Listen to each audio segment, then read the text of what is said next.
Good day, folks. Today I've got a collection of tips and tricks to help new pilots get the most out of their Mavic Mini. So let's just jump right in and get started.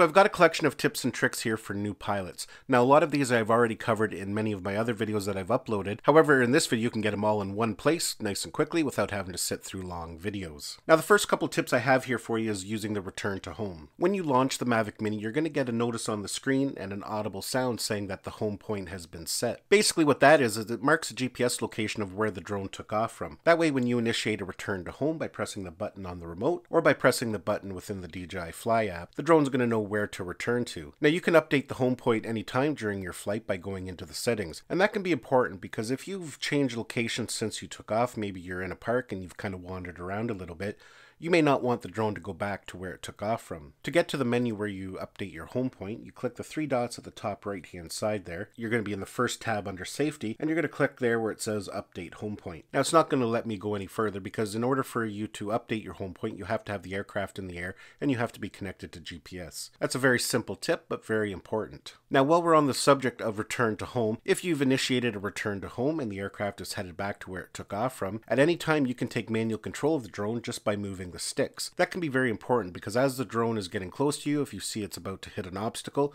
you may need to do an evasive maneuver to prevent that from happening. Now another little tip here for you, once you've initiated a return to home, the controller is going to start to beep constantly. At any time you can shut that beeping off just by doing a short press on the return to home button. Now the next tip is to do with the control sticks. There are different modes available for controls. For example, my controller right now is set to mode 2, and that's the default and that's the most common. Basically those modes are to do with how the aircraft responds depending on what joystick you're moving. Default mode 2, the joysticks are basically set up like this. When you push up, the aircraft goes higher. When you pull down, the aircraft comes down. When you go side to side, the aircraft will spin around. On the right stick, when you press forward, the aircraft goes forward. When you pull down, the aircraft goes backwards. When you go left and right, the aircraft goes side to side, depending on which way you push the joystick. At any given time, you can change the stick mode to something that maybe is more comfortable for you or makes more sense to you. And you do so by clicking again on our settings. Then we're going to go over to control, and we're going to scroll down to where we see stick mode. You can see right now it is set to mode 2. If we click on it, it gives us a few options for different modes. So you can play around with it to find something that is most comfortable for you. You can even do some customization. Now the next tip here is for if you happen to lose your drone. You could be flying a couple hundred feet away, maybe you clip a tree branch and the drone falls into some tall grass. It can be a little tricky to find, especially if it is a fair ways away from you. DJI has included a Find My Drone feature within the app, and it's really easy to use. There's two ways we can access it, so I'll show you both ways. The first way to access it is when we're in the flight screen. We can click on our settings there at the top. If we scroll down, you'll see there's an option there for Find My Drone. We can click on it. You can see there that it brings up a map and it shows us our last known GPS location. You can zoom right in to give yourself some more accuracy. And at the bottom here you can see it says start flashing and beeping. If we click on that, you can hear that the drone gives off an audible beep and the light on the back of the drone starts flashing. That makes it a lot easier to find in tall grass. Now the next few tips here are to do with flight and getting nice cinematic footage. You can change the speed and the responsiveness of the aircraft just by pressing this button here. You can see there we are in sport mode when I click that, signified by the S on the screen. If we click it again, it's going to put us in Sin Smooth mode, and if we click it again, it's going to put us back to position mode. Position mode is kind of the default mode when you're flying. Sport mode allows you to fly a lot faster and makes the drone a little bit more responsive. It allows you to get some really nice fast moving shots. The Sin Smooth mode slows down the aircraft and allows you to get those nice slow cinematic shots. That can come in handy when you're trying to get really precise movements filming a specific subject. Now another setting we can change to help get nice cinematic shots. Again, we're going to go into our settings. We're going to go to control. Now if we go down here a little bit, you're going to see under Gimbal Mode this advanced button. If we click on it, you can see here we have some settings for the gimbal. We can set the pitch speed from very slow all the way up to very fast. Now trying to control the speed manually is very hard for a lot of people to do. You can end up ruining your shot if you're trying to get a nice slow movement. So what you can do is set it at a slower speed. You just have to kind of play around with it and find out what's best for you. And just for comparison here, I'll put it up really high. You can see there when I tilt the gimbal, it's very fast and not very cinematic. If we put it down to a slower speed, say at 12, you can see there it goes a lot slower. And that makes getting nice shots like reveals really easy. Now in this same advanced gimbal settings, we also have pitch smoothness. That's how quickly it comes to a stop. And again, that can really help when tilting your gimbal to get you nice cinematic shots. So for example, I've just put it at 0, so that means the gimbal is going to come to an abrupt stop. So you can see here when I move it and I let go, it just comes right to a quick stop. And that's not really desirable because it looks kind of harsh. So again, let's go back into our settings there and we'll do the extreme opposite. We'll put it all the way up at 30. You can see when I let go, the gimbal is still moving a little bit. It comes to a really slow stop. So it's good to get a nice in-between. I usually like to set mine about 9 or 10. For me, I find that to be the sweet spot. And again, you can always go in and change it as your shooting requirements change. Now, another gimbal and camera tip here for you. You can change the gimbal tilt by turning that dial, but you can also change the gimbal tilt by pressing on the screen.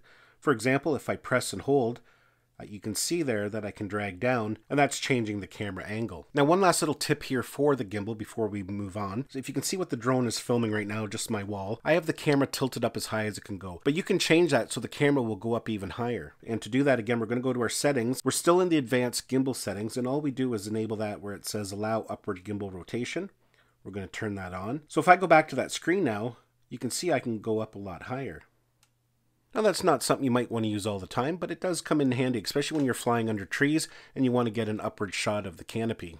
Now the next tip here is to do with the memory card. The memory card just slides right into the back there like that. It's a good rule of thumb when you're putting a brand new memory card in or a memory card from an existing camera or drone is to format it. Now not only when it's a brand new memory card, but it's a good idea to do it periodically with the memory card just to keep it healthy. Once you've offloaded your content, you can go in and format it. You don't have to do it every time, but I like to do mine every couple weeks. To format your memory card, again, we're going to go to Settings. We're going to go to Camera. Kind of halfway down the middle, you're going to see a button called Format. You're just going to press on that and it's going to walk you through formatting it. Now it's very important, when you format a card, it's going to delete all data on that card. So make sure you have everything you want off that card already downloaded. So those were some tips for the Fly app. Now let's take a look at some hardware tips for the drone and the controller itself. Now when it comes to your antenna placement, you always want the flat side of the antenna facing the drone. That'll give you the best signal. So throughout your flight, you might have to adjust them accordingly depending on the angle at which you have the remote and the distance the drone is from you. Power the remote on, it's a double press, a quick one and then a long one. Power it off, it's the exact same thing. It's a double press, a quick one, then a long one. Again, you'll hear an audible noise. Your gimbal will do a calibration. You'll see it moving around, and you might see your propellers move a little bit. And you power it off the same way as well, a double press, a quick one, and a long one. Just like that. Now before you can fly the Mavic Mini, you have to wait for the drone and the remote to become connected. So I'll show you here how to know when it is connected. So I'm going to power on the drone. And then I'm going to power on the remote. You're going to notice this light here at the back is flashing yellow. These lights here on the remote are flashing on and off. When the drone connects, this is going to go solid, and that is going to turn green. So you can see here the lights have gone solid, and the light at the back here has gone green. That signifies that the remote is now connected to the drone and you can go ahead and fly. Now another little quick tip here, you can actually fly the drone without mounting a phone in there. You're not going to have access to all your advanced features and settings, but if you just want to go for a quick flight, say you're learning, you don't want to go through the hassle of hooking up a phone every time, you can actually fly without it. So to launch the drone, what we're going to do is a maneuver on the sticks. And what we're going to do is pull them down and we're going to pull them out. Or you can pull them down and push them in. So we'll go down and then out. You can see the propellers have started up. To take off, depending what mode you're in, all we're going to do is press the left joystick up and the drone will take off. Once you've launched it, you can just go ahead and fly it like normal. When it comes time to landing the drone, you bring it close to you and let it hover. And then you're just going to hold down the left control stick. The drone will start to lower. You hold it down and the drone will land. Now as another tip here, if you're brand new, you've just got your Mavic Mini, maybe you got it for Christmas over the holidays, make sure you go ahead and update the firmware. As soon as you power on the drone the first time and you've hooked it up to the DJI Fly app, it's going to prompt you to install that firmware update. Definitely don't skip that step. It does add new features and it fixes some problems. In fact, you may not be able to fly until you update it. You don't want to get out to location to realize that you can't update your firmware. If you purchased the Fly More combo, you would have got this charging hub and you would have got 3 batteries with it. You can use this charging hub as a traditional power bank. There's a USB-A port on the side there. So using that USB-A port, you can charge up any device that you can charge up via USB. So I'll just show you here with an iPhone. I can plug it in And you can see there it's now charging. So that's a handy feature when you're out in the field flying and maybe your smartphone is getting a little bit low in power. You can top it off a bit to keep you flying. Two last little tips here for you if you're a brand new pilot and you're going to be flying it for the first time.